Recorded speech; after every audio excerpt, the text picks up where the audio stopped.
Let me get the framing right. There we go. Okay, so we just did this problem in the opener, and it was an unholy mess, right? It worked, but boy, oh boy, there's got to be a better way. And this kind of goes back to a problem that we did yesterday, where we had two fractions.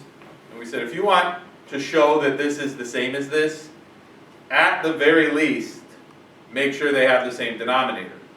So we accomplished that, and I guess I have it. I can find it. It was this one. We said, here are two fractions. I'm supposed to show that this fraction equals this fraction. Well, let's start by just making sure they have the same denominator. And I wasn't multiplying across. I was just getting that term that I wanted down here and multiplying it times the top. Same thing over here. And from there, it took off pretty easily, right? We saw that equivalent statement.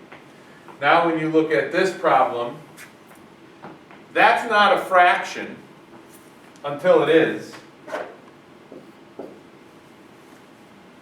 Now it's a fraction. Now, the reason I can get away with this is because this is a single entity. One really ugly looking term, one fraction, one value, okay? This is also one value. Now, if I had something over here that was like plus cosine or whatever, that might be a little different. That might make it a little more complicated. But the fact that we have just one single term that I can call a fraction, and I'm supposed to show that these are equivalent statements, it would start by having the same denominator. So I could do this. And again, I'm not multiplying across the equal sign because I'm not allowed to do that when I'm doing verifications. All I'm doing is multiplying this by 1, and I'm getting crafty and making my 1 plus secant over 1 plus secant.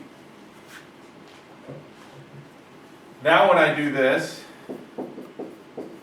and when I say it's really one step, it's like one step and a simplification. We end up with, if we distribute, sine times 1 is sine. And we said, when we were doing the opener, what's secant? Secant is 1 over cosine. Sine times 1 over cosine is sine over cosine.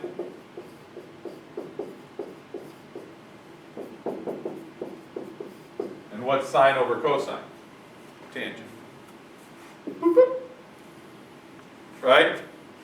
It's wild, right? But logically and mathematically, I haven't violated any rules of verifying. I've just said, okay, if that's a fraction, make that a fraction, and then give it the same denominator as that. Just make sure you do it times the top. Sometimes it works out nicely, sometimes it doesn't. And when you contrast that with what we did before, I would say this is a little bit easier.